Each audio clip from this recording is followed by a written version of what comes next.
faut s'hydrater. Salut, j'espère que tu vas bien. On se retrouve pour un nouvel épisode après un bon gros mois même. J'espère vraiment que tu vas bien. Donc aujourd'hui, on est le 2 mars 2026. Et ouais, tu regardes bien l'épisode 6 jours après que je l'ai tourné. Merci le montage. Il y a du soleil, j'ai changé un peu de cadre pour appeler le printemps à l'existence. Donc voilà, j'espère que tu vas bien depuis ce début d'année. La dernière vidéo, oui, je te souhaitais vraiment une bonne année 2026 avec ce que le Seigneur avait mis à mon cœur pour nous. Et vraiment, je suis vraiment dans la joie parce que on sort de l'hiver, le soleil revient, donc c'est vraiment plaisant, c'est agréable. Et ça fait du bien au moral. Et vraiment, même dans ces petits détails, tu vois que tout ce que Dieu a créé, c'est pour nous faire du bien. Le soleil, c'est pour nous faire du bien. Tu vois, quand tu es au soleil, cure de vitamines, quand tu bronzes, quand tu es exposé juste farniente au soleil, ça te fait tellement du bien au moral, ça te change ton mindset direct, quoi. Donc vraiment, merci Seigneur pour sa création. Pour l'épisode d'aujourd'hui, je vais tenir mon micro comme ça va être mieux parce que parfois il est trop près et au niveau du son, ça sort pas trop net. Bref, l'épisode d'aujourd'hui, on va reprendre par rapport à mon témoignage. Donc, comme tu l'as vu, le titre qui s'appelle l'Église, donc tu vas comprendre là où on va en venir. Donc voilà, le dernier épisode de mon témoignage, du coup, je te parlais justement que voilà, j'ai fait cette rencontre personnelle avec le Seigneur. J'ai reçu le Saint-Esprit, m'en parler en langue parce que je l'avais déjà eu. Il a toujours été en moi, mais il s'est manifesté. Donc voilà, j'abrège un peu. Je te mettrai la petite image je ne sais où pour que tu ailles regarder au cas où tu as oublié l'histoire. Parce que oui, j'avoue, j'ai un peu disparu. Aujourd'hui, je vais te faire suite à cela. Donc, par rapport à tout ça, donc il s'est passé entre 1 mois et 2 mois où voilà, j'ai commencé à beaucoup passer de temps à prier, à continuer à chercher Dieu, à lui poser beaucoup de questions. Et vraiment, c'est dans ces prémices-là que ma relation avec Dieu s'est faite, où il n'est pas passé au travers d'un homme ou d'une femme ou d'un milieu chrétien, mais vraiment que ça s'est fait d'un cœur à un cœur, d'esprit à esprit, où j'ai commencé à voir cette vie de l'esprit dans mon intimité, ces réalités célestes aussi. Je vivais vraiment de belles choses. J'en vis toujours, merci Seigneur, mais je vivais vraiment de belles choses avec le Seigneur pendant ce temps-là, où c'est venu vraiment enraciner cette vérité que il est le véritable. Et c'est pour ça que peut-être si tu fais attention, j'utilise beaucoup ce mot qu'il est le véritable, parce que c'est quelque chose qui est venu se marquer en moi que Jésus est le chemin, la vérité, la vie, qu'il n'y a pas d'autre alternative pour connaître le Créateur, que voilà, il y a beaucoup de choses qui sont venues se marquer en mon esprit, qu'il est le véritable, qu'il n'y en a pas d'autre. J'aime David qui dit il n'y a point d'autre Dieu, en fait. Il y en a point d'autre. Il y a plein d'idoles, c'est vrai. C'est réalité spirituelle. Le seul créateur qu'on a, c'est Adonai Elohim. Bref. Donc, il se passe peut-être 2 mois, 2 mois et demi comme ça, où vraiment mon quotidien. Donc là, on était rentré dans le confinement. Donc, comme moi, j'étais seule avec ma fille, voilà, on sortait très peu. Donc tout était propice pour que je passe du temps avec le Seigneur. Donc je faisais mon rôle de maman. Voilà, par la grâce de Dieu, j'ai toujours eu une hygiène de vie ou un cadre qui faisait que ma fille est réglée.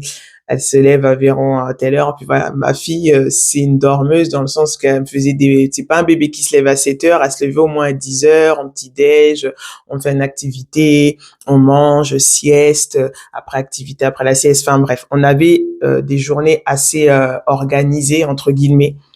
Donc ça faisait que la plupart du temps, soit quand elle était à la sieste, je lisais beaucoup la parole en fait. Dans ces premières parties de ce premier temps vraiment où où le Seigneur est venu me chercher, je lisais énormément la Bible. Moi, j'ai toujours été intéressée par l'Ancien Testament. J'avais cette soif de comprendre la chronologie des choses. Donc j'ai fait pas mal d'études, de recherches sur l'histoire d'Israël, des Juifs, sur l'histoire de l'Église après la mort et la résurrection de Jésus.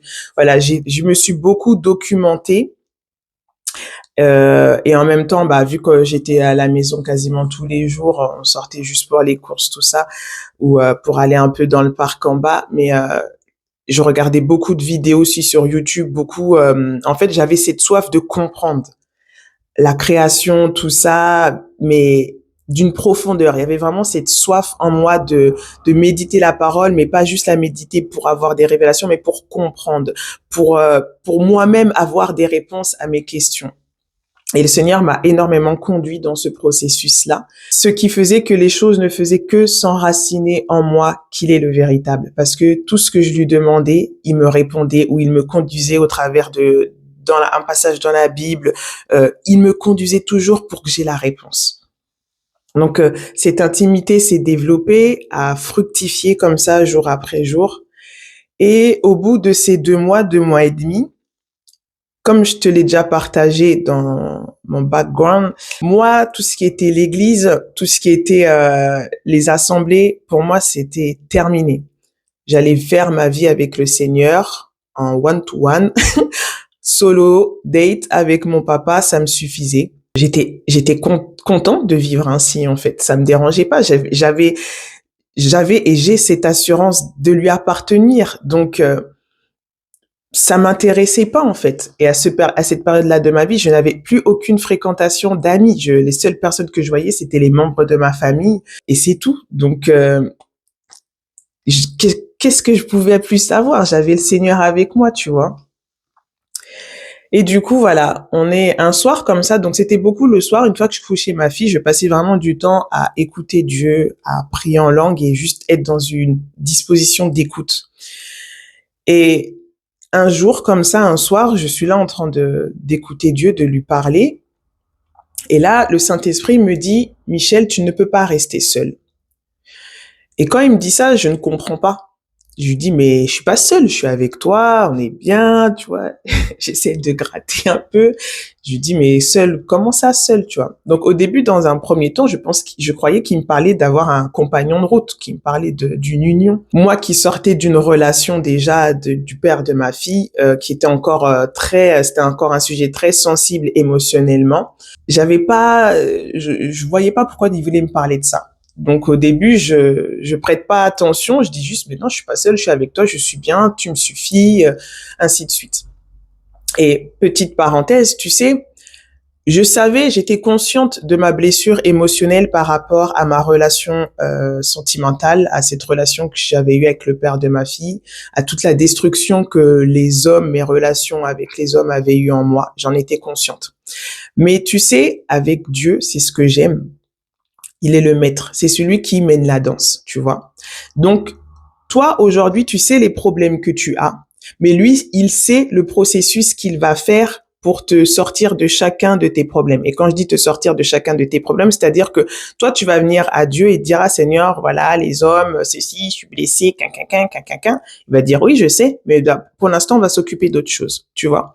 Donc, dans ce moment-là de ma vie, même si je sortais de cette relation qui avait été très douloureuse, où j'avais beaucoup de colère, beaucoup de tristesse, j'étais totalement détruite par la relation avec les hommes. Ça n'a pas été la première chose sur laquelle Dieu a voulu qu'on aille mettre son baume. C'est pas sur ça qu'il s'est focus. Donc, quand il m'a dit, il ne faut pas que tu restes seul, le Saint-Esprit commence à me parler, il me dit, tu ne peux pas rester seul. Il te faut des frères et sœurs avec qui tu vas grandir dans ta foi, dans ta marche. Quand il me dit ça, là, c'est un autre problème. Et je lui dis, mais tu sais très bien ce que je pense de l'Église. Tu sais très bien que pour moi, tout ça, c'est des foutaises dans le sens que l'homme a trop mis sa patte dedans et que moi, je te trouve pas dans tout ça. L'expérience que j'ai eue là m'a tellement détruite au point que je n'ai plus voulu croire en toi. Et toi, aujourd'hui, tu me dis qu'il me faut des relations fraternelles. Qu'est-ce que tu n'as pas compris là, Seigneur? Oui, parce que je parle comme ça avec le Seigneur. Je ne suis pas à tirer des mots théologiques et parfaits. Je parle mon langage. C'est-à-dire que si j'ai envie de dire merde, je dis merde. Et je dis pas merde à Dieu, je dis merde dans mon émotion. Comprenez bien. Il faut être vrai. Avec comme tu es, viens à Dieu. Comme la pub McDo, venez comme vous êtes, ben c'est pareil avec le Seigneur. Je suis comme je suis, et il m'aime comme je suis, et il me change comme il me change. n'en déplaise à certains. Bref, je suis de bonne humeur. Et du coup, donc voilà, je dis au Seigneur, voilà, qu'est-ce que tu n'as pas compris dans le scénario de ma vie là? Tu as bien vu la destruction qu'il y a eu avec une assemblée. On m'a maudite, tout ça, les blessures et voilà, comme je vous ai dit, je vous ai parlé que de choses soft parce que voilà, je préfère être sage et en soi, ça va apporter quoi d'aller dans les détails. Donc du coup, je dis je ne comprends pas et il me dit non, il faut que tu aies cette communion fraternelle. Et du coup, quand je commence à écouter, que je comprends ça, je dis ok, donc qu'est-ce que tu veux vraiment? Et il me dit aujourd'hui, je t'enseigne, mais je suis un Dieu d'ordre. Et quand il m'explique ça, il commence à me parler des 5 ministères qu'on voit dans Éphésiens 4, dans 1 Corinthiens 12, que Dieu a établi premièrement les apôtres, les prophètes, les pasteurs, les évangélistes, les docteurs. Donc quand il me parle de ça, je m'ouvre et je remercie le Seigneur qui, même si parfois c'est dur, même si parfois je boude, mais je sais d'où il m'a sorti. Donc, je sais que quand il me dit quelque chose, même si ça va pas dans mon sens, c'est pour mon bien. La vie en sortira. Donc, il me dit, voilà, je veux que tu sois dans une communion fraternelle et je veux t'enseigner. Et comme je suis un Dieu d'ordre, tu as besoin de cet ordre, des dons que j'ai donnés à l'église pour être pleinement la fille que tu es, la femme que tu es. Je m'explique. Dieu dit dans sa parole, les passages que je t'ai cités, je mettrai les références, que Dieu a donné justement à l'Église, à son corps, les apôtres, les prophètes, les pasteurs, les docteurs, les évangélistes, je sais pas si c'était dans le bon ordre vers la fin, et que tout ça, c'est pour édifier les saints, c'est pour les emmener à la stature parfaite de Christ, c'est pour les faire rentrer dans leur appel, dans leur destinée, c'est pour amener à la vie les dons, les talents qui sont en eux. Et du coup, quand il m'explique ça, je le lis en même temps dans la parole parce que même si le Saint-Esprit me parle, je lisais aussi ce que la Bible dit parce que il faut pas être que focus dans le spirituel, il y a un équilibre. Et du coup, voilà, je comprends ça, j'ai la paix dans mon cœur, je dis Seigneur, ok, mais maintenant où tu veux que j'aille? On est en plein confinement, tout est fermé, tu me parles de communion fraternelle, elle va tomber du ciel? Et du coup, il me dit, tout est une collaboration. Le Seigneur me dit, si tu acceptes cela, je vais te conduire vers cela. Donc, je lui dis, OK. Je lui dis, par contre, Seigneur, moi, tant que je n'ai pas cette pleine conviction que je peux avoir confiance à ce ministère ou à ces personnes vers qui tu vas m'amener, je n'ouvrirai pas mon cœur. Parce que j'ai assez souffert, j'ai assez été blessé, assez été trahi, assez été rejeté, méprisé. Je sais que l'homme est imparfait, mais je veux avoir cette confiance que c'est bien toi qui agis, qui conduis cette personne. Parce que la Bible nous dit que c'est ceux qui sont conduits par l'Esprit de Dieu qui sont fils et filles de Dieu. Donc, il faut que je sois sûr que cette personne marche avec toi. Si cette personne, je suis pas convaincu qu'elle marche avec toi, c'est pas possible. Je ne pourrais pas. Ce qui est normal dans toute relation, si tu n'as pas un minimum confiance, tu ne t'ouvres pas. On est OK. Et c'est OK. Donc, du coup, voilà. Quelques jours passent. Comme je te l'ai dit, le soir, c'était mon temps à moi où je méditais, je passais du temps avec le Seigneur. J'ai regardé des vidéos, des enseignements. Donc, à ce moment-là, j'écoutais beaucoup d'enseignements. Voilà, moi, j'aimais aller dans la profondeur ou rechercher dans le grec, dans l'hébreu. J'allais très, très loin. Mais en même temps, c'était pas pour m'enfler de connaissances, c'était une soif qui était en moi. Il crée en nous le vouloir et le faire. C'était tellement naturel que parfois, je me rappelle, je regardais au moins des vidéos pendant 5 heures d'affilée des enseignements. Et pour moi, c'était comme si j'avais passé 30 minutes tellement que ça m'apportait beaucoup de choses. Mais c'était pas pour enfler ma connaissance humaine. Ça venait asseoir des choses en moi, dans mon être, dans mon esprit. Et c'est ça que j'aime avec le Seigneur, c'est que on n'est peut-être pas tous appelés à aller fouiller dans le grec, dans l'hébreu, même si je pense qu'il faut quand même avoir des bases, parce que si tu ne le sais pas, la Bible a été écrite en hébreu dans son ensemble. Le Nouveau Testament a été traduit en grec. Donc, c'est important quand même d'aller parfois aller comprendre vraiment la pensée de l'auteur, de qu'est-ce qu'il voulait dire exactement quand il a utilisé ce mot, ce terme-là, sachant qu'ils ne vivaient pas en 2026. C'est-à-dire que eux, les mots qu'ils vont utiliser n'ont pas forcément le même sens que nous aujourd'hui. Tu vois, nous aujourd'hui, on n'est pas avec des bœufs et des attelages. On est en voiture, en électrique, hybride.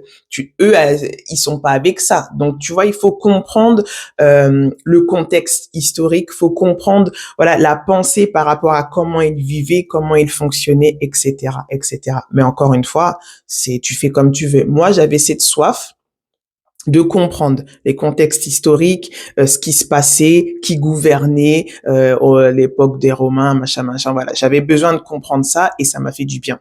Bref, donc un soir comme ça, je suis là, posée sur mon canapé, et je sais que ce soir-là, j'étais un peu, je vais pas dire dans un bad mood, mais j'étais un peu dans l'attente. Tu vois, mais une attente qui me frustrait parce que j'avais peur en même temps. Je disais, Seigneur, ok, tu me dis ça, tu m'as dit ça, je t'ai dit ok, mais j'ai grave peur en fait. Tu vois, là, j'ai grave peur. Et là, j'étais encore là, Michel, s'il faut se taper, faut se taper. Hein. Je vais pas mentir. La transformation se ne fait pas en un jour, et surtout que mon cœur était encore énormément brisé, blessé. J'avais pas soif de vengeance. Ça, c'est quelque chose que je remercie le Seigneur, c'est que j'ai vraiment déposé ces blessures dans le sens où je veux pas me venger. C'est à toi qu'appartient la vengeance, et la rétribution des méchants te précède. C'est toi le juste juge. Tu es mon avocat, Jésus.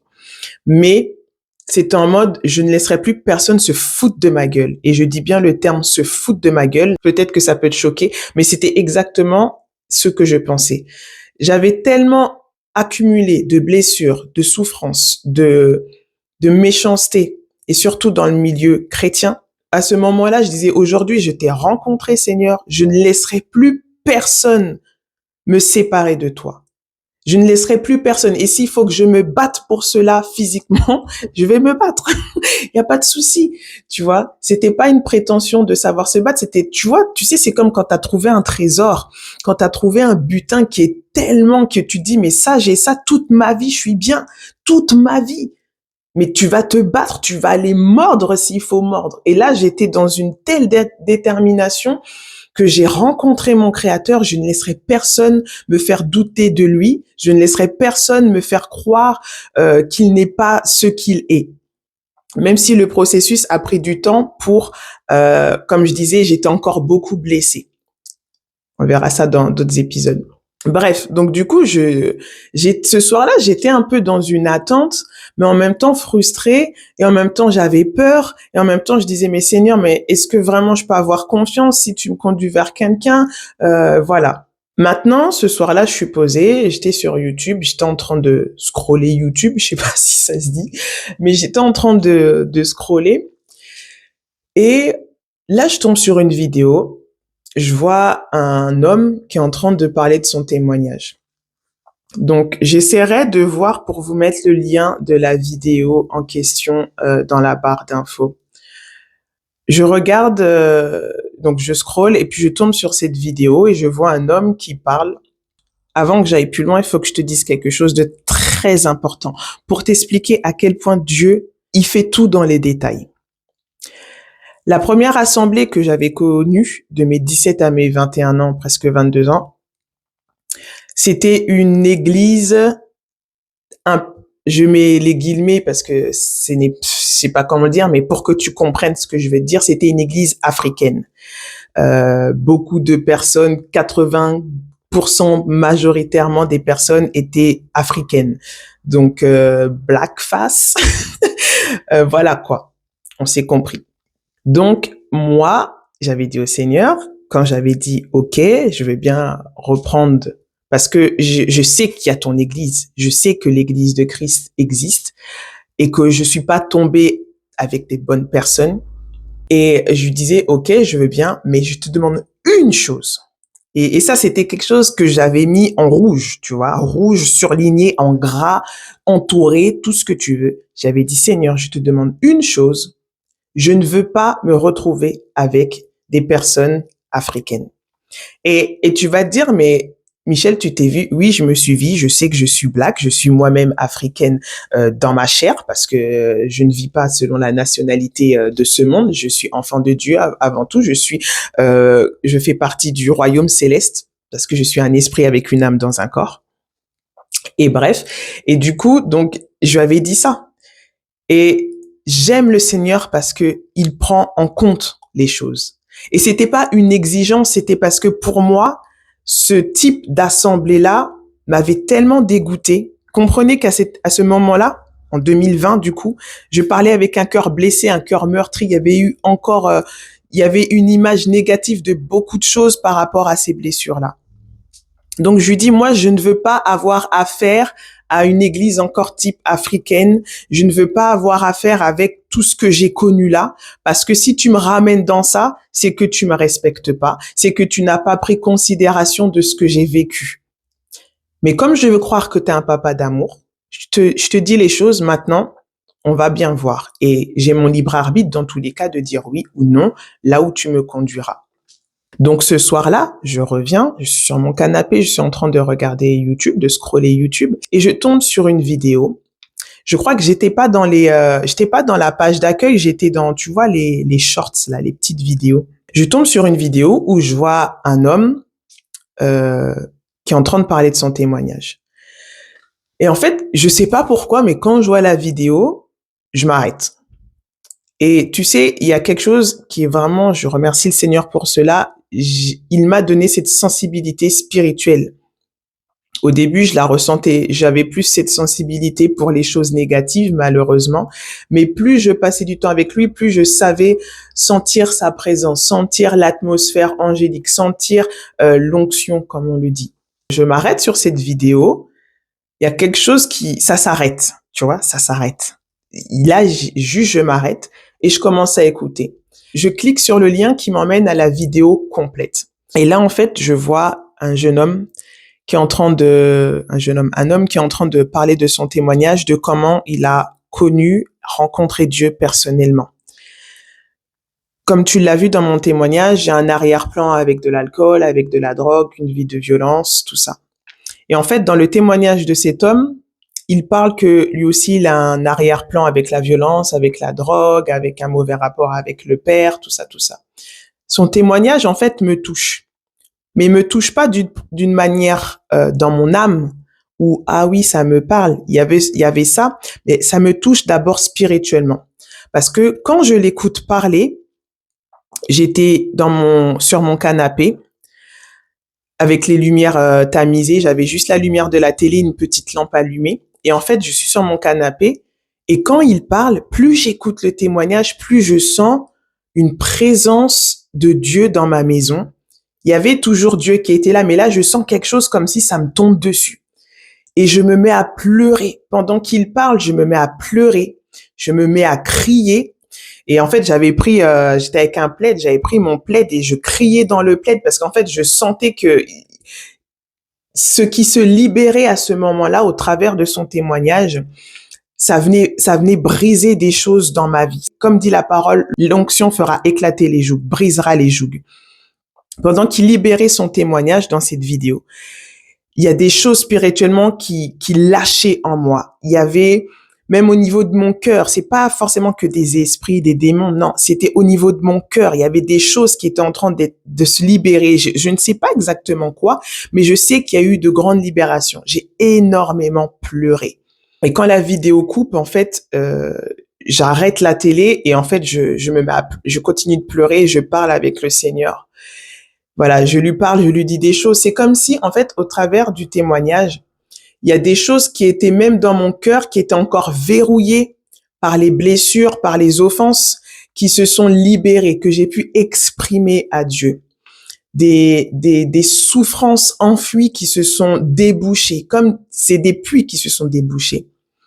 Et en même temps que je parle à Dieu, en même temps que j'exprime ses émotions, en même temps que j'exprime ses pleurs, je parle en langue, je sens en fait qu'il se passe énormément de choses spirituellement, mais je n'ai pas tous les mots parce que c'est spirituel. Je sais juste que j'ai fini cette soirée totalement épuisée parce que j'ai fait énormément pleurer. Je me sentais, quand je dis vidée, on fait pas le vide, hein, mais comme si quand t'as pleuré, t'as plus d'énergie, t'as juste envie d'aller dormir. Et c'est ce que j'ai fait, je suis partie me coucher. Mais je suis allée même me coucher en sanglotant mais avec la paix du Seigneur. Je savais qu'il s'était passé quelque chose. Je savais pas quoi. J'avais pas tout le descriptif. J'avais pas tous les sous-titres. Mais je sais qu'il s'était passé quelque chose de tellement profond dans mon âme, dans mon être. Et le lendemain matin, quand je me suis réveillée, ma fille et moi on se réveille, tu sais, je me réveille, mais encore avec pas le choc, je sais pas comment le dire, j'ai pas toujours les bons mots, mais je me réveille encore avec cette sensation de mais waouh Seigneur. Et en fait, c'était pas juste le waouh Seigneur, c'était mais Seigneur, c'est la première fois que j'entends quelqu'un, j'avais déjà écouté beaucoup de témoignages. Vous savez, pendant ce temps-là, j'ai écouté beaucoup de témoignages parce que j'avais besoin de trouver des gens comme moi, trouver des gens qui vivent ce que je vis dans leur intimité, tu vois. Pas dans l'église, dans une assemblée, mais dans l'intimité, qu'ils ont eu cette rencontre personnelle. Donc j'en avais vu des témoignages, mais ça tournait vers le New Age, ça tournait vers des spiritualités douteuses. Donc je disais Seigneur, j'avais besoin, mais même moi je le savais pas. Mais lui qui connaît mon cœur, le Père qui connaît mon cœur, savait que j'avais besoin de connaître quelque chose, de voir quelqu'un au qui je veux dire ok, là-dedans je me retrouve. Par rapport à ce que je vis, je me retrouve. Donc, au travers de ce témoignage, je m'étais retrouvée, j'avais reconnu Christ dans ce témoignage, le véritable, tu vois, le véritable. Et du coup, voilà, le lendemain, je commence ma journée avec ma fille et je crois que c'est quand ma fille va à la sieste l'après-midi, je regarde encore le témoignage parce que je me disais peut-être c'était dans ma tête, peut-être que c'est moi, tu vois. Je regarde encore le témoignage et quand je regarde encore le témoignage, je pleure encore. Et là, c'était juste, j'ai pleuré. Juste, en fait, je crois qu'il y avait des pleurs de soulagement, des pleurs encore qui venaient encore dire, Seigneur, donc tu es vraiment vrai. Il y avait un mélange de beaucoup de choses, mais c'était des pleurs de joie, de reconnaissance, mais oh my God, c'est réel, en fait, les réalités spirituelles. Et là, c'est pas parler, c'est pas expliqué d'une manière chelou, tu vois, il y a pas dans mon esprit, c'était clair. Parce que tout est spirituel. Dieu est esprit avant toute chose, tu vois. Là, j'ai cette paix dans mon cœur. Et donc voilà, je t'invite vraiment à aller regarder ce témoignage. Donc c'est le témoignage d'un apôtre, Cyril Cerdan. Un homme que j'honore énormément parce que, comme je dis toujours, il y a des personnes, si elles n'auront pas payé le prix, eh ben, on n'en serait peut-être pas là. Comme on voit dans la Bible, Étienne, quand il se fait lapider, Paul est là. Il est à ces moments-là, il est pharisien, il pense que ce qu'ils font, c'est très bien. Mais au travers de la mort d'Étienne, au travers du sacrifice d'une vie, l'apôtre Paul a pu naître, entre guillemets, naître depuis le haut. Donc, tu vois, il y a des personnes que si elles n'auront pas payé le prix en donnant leur vie au Seigneur, en vivant tout leur processus de guérison, de restauration, de libération, tout ça, il y aurait des choses qui ne pourront pas se faire. C'est un homme que j'honore énormément, spirituellement parlant, par rapport à l'œuvre de Christ en lui. Et c'est un homme qui porte un ministère apostolique. Donc, quand je tombe sur cette vidéo, je comprends aussi par la suite, voilà, j'abrège un peu, c'est dans cette direction que Dieu veut me conduire. Et effectivement, c'est comme ça que les choses se sont faites. Aujourd'hui, par la grâce de Dieu, Dieu m'a implanté, c'est comme ça que je le dis, m'a implanté dans une assemblée pour que je puisse être enseignée, pour que je puisse rentrer pleinement aussi dans mon identité de fille de Dieu. C'est des choses qu'on ne peut pas faire seul, vraiment. Et je le sais parce que je sais que aujourd'hui, le fruit que je porte, sans les enseignements, sans l'accompagnement aussi spirituel, j'en serais encore beaucoup en arrière. Il y a des choses qu'on vit seul parce qu'il y a des choses que, tu vois, c'est un peu comme l'école. Tu vas, par exemple, dans une école de commerce, tu vas faire plein de théories et après, il y a la pratique. C'est-à-dire qu'il y a les enseignements, il y a ces théories que tu reçois, il y a cet enseignement spirituel sur les principes de Dieu, sur le royaume des cieux, sur les réalités spirituelles, sur toutes ces choses que tu reçois par l'enseignement. Et il y a la pratique que tu vis dans ton intimité. Donc, il faut cet équilibre-là. On ne peut pas tout vivre tout seul, tu vois. On ne peut pas. Parce que déjà, ce n'est pas le cœur de Dieu. Il nous a créé des êtres relationnels. Et l'Église, avec un grand E, l'Église de Jésus-Christ doit être dans la communion fraternelle, dans l'unité. ça se fait de jour en jour parce qu'on peut pas s'aimer du jour au lendemain les uns les autres. Faut déjà premièrement guérir nous, aime ton prochain comme toi-même. You understand? Donc, au fur et à mesure, voilà, le Seigneur conduit les choses pour que je puisse rentrer en contact avec lui. Donc, à cette période, c'était sur Facebook. Sauf que moi, à l'époque, j'avais même plus Facebook, j'avais plus les réseaux sociaux, tu vois. Donc, j'ai dû recréer un compte pour rentrer en contact. Et je me rappelle, hein, à ce moment-là, le Saint-Esprit me pressait. Tu vois, c'était comme... allez, vas-y, tous les matins, il me faisait, vas, fais ton Facebook, fais ci, fais ça. Parce qu'au début, je doutais. Là, il y a eu beaucoup de luttes. Ah, mais Seigneur, et si je me trompe, et si je m'asseins, et si c'est pas ça, et si c'est encore une ruse de l'ennemi qui veut me tromper, parce que j'avais énormément peur de l'homme. Pas de l'homme masculin, mais de l'homme qui se prétend être de Dieu. J'avais énormément peur de me faire encore avoir. Parce que là, je me disais, si là, je retombe, je suis pas seule, j'ai mon enfant. Et je venais de sortir de tentative de suicide. Donc, je ne pouvais pas repartir dans cet état dépressif. Ma petite plante. Je ne pouvais pas repartir dans cet état dépressif. C'était hors de question, tu vois. C'est pour ça que tu dis, j'étais prêt à me battre, à mordre si on voulait m'enlever mon espérance. J'ai réussi à rentrer en contact avec lui. Et du coup, voilà, je rentre en contact avec lui, on échange. Je lui explique un peu mon parcours de comment je suis arrivée à le contacter. Et voilà, je rentre du coup dans l'assemblée connectée du réseau Opsland. Et en fait, c'est là que ça a été le début de tout. Ça a été le début de tout. Ça a été très intense. Ça a beaucoup remué. Mais en même temps, il y a eu cette croissance. Et moi, c'est ce que j'aime dire, c'est que si tu vas quelque part, que même si assemblée chrétienne, tout ce que tu veux, s'il n'y a pas de fruit derrière, fruit de repentance, fruit de croissance, fruit d'évolution, parce que les 5 ministères sont appelés à nous emmener à la stature parfaite de Christ. Ils sont amenés à nous faire grandir dans notre foi, dans notre appel, dans notre destinée, à nous faire comprendre aussi la mentalité du royaume, la mentalité de fils et de filles de Dieu.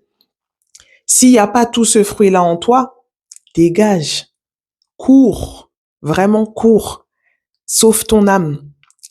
Et aujourd'hui, comme je disais, les hommes, nous, êtres humains, on n'est pas parfaits. Je suis pas en train d'idolâtrer un homme ou des hommes, mais l'œuvre de Christ dans son église véritable. C'est ça que je suis en train d'honorer, que Dieu, Jésus, a véritablement son église. Et bref, je vais pas rentrer dans tous les détails, mais au travers de ce processus de réconciliation avec l'église de Christ et pas l'église conduite et dirigée par l'homme, mais l'église de Christ conduite par le Saint-Esprit avec des hommes naturels, charnels, où on est faible, on n'est pas parfait, on est tous en processus. Mais la Bible dit aussi qu'on donne que ce que l'on a. Donc, une personne qui est guérie, qui est restaurée, qui a compris des principes spirituels, elle te le communique. C'est une grâce qui se communique. Comme l'apôtre Paul dit, je désire vous voir afin de vous communiquer quelques grâces. C'est des choses qui se transmettent. L'onction, elle coule. T'as pas besoin de forcer. Et c'est comme ça que mon processus s'est fait. Mais il y a eu encore des étapes. Mais c'est comme ça que j'ai pu être enseignée, que j'ai pu être instruite, que j'ai pu grandir, que j'ai pu développer le potentiel de Christ en moi, d'avoir aussi la liberté d'exprimer Christ en moi, de prendre confiance en Christ en moi. Tu vois, on peut pas le faire en vivant seul. Tu peux pas. L'apôtre Paul nous encourage à tous prophétiser. Prophétiser, ça veut pas dire que tu es prophète, mais que tu parles de la part de Dieu. Tu annonces des choses, tu exhortes ton prochain. Il dit, exhortez-vous les uns les autres. Avez-vous un cantique, un chant spirituel? Faites-le tous dans ce commun accord pour l'édification du corps. C'est pas juste pour dire, ah, moi j'ai fait ci, ah, moi j'ai fait ça. Non, c'est pour bénir ton frère et ta sœur. Tu vois, on est membres les uns et des autres. Et dans toute cette communion où je vivais la parole, où on honore Christ dans les uns et les autres, j'ai pu m'épanouir, j'ai pu prendre en croissance, j'ai pu voir Christ en moi grandir, j'ai pu être accompagné pour avoir des guérisons, des restaurations, des délivrances, j'ai pu être aussi accueilli quand les fois où ça n'allait pas, les fois où je me disais oh là là, mais si je dis ça, on va me rejeter. Non, pas du tout. Et c'est en ça que j'honore Dieu, que oui, l'Église véritable, selon son cœur, qui marche par son esprit, qui marche conduite par lui, elle existe, elle est véritable. Maintenant, elle n'est pas partout. Mais il y en a. Il y a véritablement des fils et des filles de Dieu qui sont conduits par son esprit. Il y a véritablement des ministères authentiques qui sont conduits par son esprit, selon la parole, les apôtres, les prophètes, les évangélistes, les pasteurs, les docteurs. Il y a véritablement ces ministères qui sont là pour nous accompagner, pour nous faire grandir, pour nous amener à notre identité de fils et de filles de Dieu, pour nous faire comprendre les principes du royaume. Parce qu'on n'est pas appelé à fonctionner depuis le bas, mais on est appelé à fonctionner depuis le haut. La Bible nous dit que lorsque Dieu a ressuscité Christ d'entre les morts, il nous a ressuscités ensemble et que nous sommes assis avec lui dans les lieux célestes. Et c'est ce positionnement-là que toi et moi, on doit acquérir. Un positionnement dans les lieux célestes. Et dans les lieux célestes, on n'est pas esclave, on n'est pas captif, on est libre, on est ses enfants, on est héritier et co-héritier avec le Christ. Et plus tu comprends ça, pas d'une manière théologique, pas d'une manière où tu récites le verset par cœur, mais dans ton esprit, plus ta pensée est renouvelée, plus les mensonges dans lesquels tu étais enraciné tombent, plus la vérité vient t'affranchir, plus tu vis et tu manifestes cette identité de fils et de fille de Dieu. Tu forces pas. Tu vas pas forcer pour rentrer dans la présence de Dieu parce que tu sais que tu es déjà dans la maison du Père. Tu vas pas forcer pour quand tu pries pour quelqu'un, si Dieu te dit prie pour A, B, C, tu vas le faire, ça va s'accomplir. Fin de la discussion. Tu sais pourquoi? Parce que tu es dans la maison du Père. Tu es dans la maison du Père, tout simplement. C'est pas une question de bac, de école théologique, de tout ça. Encore une fois, je t'empêche pas de t'instruire. Moi-même, j'ai fait des recherches, des choses comme ça. Dieu m'a pas dit d'aller dans une école théologique après, mais il m'a conduit là où je devais m'instruire, là où je devais recevoir des enseignements. Et après, t'en vois le fruit parce qu'il y a une transformation qui se fait en toi. À chacun son processus, à chacun à comment il laisse Dieu agir et opérer dans sa vie. Et c'est sur ça que je voulais t'encourager en te racontant ça. Parce que je sais que comme moi, je l'ai été, beaucoup de personnes sont blessées. Beaucoup de personnes ont un dégoût de l'église. Et quand je dis l'église, c'est l'église bâtiment, les assemblées d'un point de vue extérieur. Beaucoup de personnes se disent, ah bon, moi je fonctionne tout seul. Dieu est un Dieu d'ordre. Dieu est un Dieu d'ordre. Il a établi des choses. Tu vois, c'est comme dans une construction d'une maison. Si tu construis une maison, il y a le maçon, il y a le carreleur, il y a le fenêtrier, la personne qui met des fenêtres, bref. Moi et mon langage français là, bref. Et bref, il y a tout. Tiens, il y a les gens qui mettent du béton, il y a tout ça dans la construction d'une maison. C'est très bien. Tous sont importants, ok? Mais si l'architecte ne vient pas, il n'y a aucun plan, il n'y a aucune vision. Et Dieu est un Dieu d'ordre. L'apôtre Paul dit, j'ai posé les fondements comme un sage architecte. Donc, il fallait quelqu'un qui vient poser une vision, une structure, un fondement pour qu'après, on puisse bâtir dessus. Même quand tu vois Moïse a reçu la vision du tabernacle. Il fallait que quelqu'un reçoive la vision, sinon le peuple allait pas construire. Et après, Dieu, il a équipé des hommes, il leur a donné l'intelligence, les capacités pour faire telle et telle chose dans le tabernacle. Mais d'abord, fallait la vision. D'abord, fallait celui qui va recevoir les plans. Et c'est en ça que Dieu est un Dieu d'ordre. Il y a un ordre dans les lieux célestes, il y a un ordre dans le royaume des cieux qu'il veut incarner sur la terre. Pour que tu puisses être pleinement fils et fille de Dieu, il y a un ordre à respecter. Et ça, c'est le Saint-Esprit qui va te conduire là où tu dois être. Là où tu dois être pour porter du fruit, pour grandir, pour qu'il y ait une croissance. Effectivement, il y aura une croissance dans ta relation personnelle avec le Seigneur parce que on est appelé à cultiver cette intimité. Mais Dieu est un Dieu d'ordre. On est membres les uns et des autres. On est un corps. D'accord? On est un corps. Le corps de Christ et c'est lui qui est la tête. Aujourd'hui, je bénis Dieu et encore une fois, on n'est que des hommes, on n'est pas parfait, moi la première. On peut se blesser, on peut manquer le but, on peut se tromper, mais l'amour de Dieu doit demeurer, que son Église est. Aujourd'hui, j'aime l'Église de Christ, j'aime l'Église, j'aime mes frères et sœurs, même ceux que je ne connais pas, tous ceux qui sont partout dans le monde ou avec lesquels on est unis en esprit parce qu'on marche avec la même vision, dans la même direction. Mais maintenant, on peut pas non plus côtoyer tout le monde et n'importe qui se dit chrétien parce que s'il n'y a pas la vision, s'il n'y a pas cette pensée, Tu peux pas communier avec n'importe quoi et avec n'importe qui. Bon, après ça, c'est autre chose. Je vais pas rentrer dedans parce que, bref, mais c'est la parole qui le dit. Donc voilà, je remercie le Seigneur vraiment pour son œuvre dans ma vie, son œuvre aussi dans ta vie. Je t'encourage à continuer dans ton processus et que tu saches que tu n'es pas appelé à rester seul. Là où le Seigneur va te conduire, avec les personnes où il va te conduire, là où tu dois t'enseigner, instruire. Si tu sais que c'est le Seigneur qui l'a mis dans ton cœur, vas-y, obéis. Ça fait peur, c'est vrai, quand tu sors avec un arrière-plan où tu as déjà été blessé, trahi, déçu, mais il faut respecter cet ordre divin. Dieu est un Dieu d'ordre. Il ne règne pas là où il y a le désordre. Là où il y a l'ordre de Dieu, là il y a la liberté, il y a son esprit qui peut agir, il y a la vie qui jaillit. C'est tout bénef, quoi. C'est tout bénef. Sur ce, prends soin de toi et à bientôt.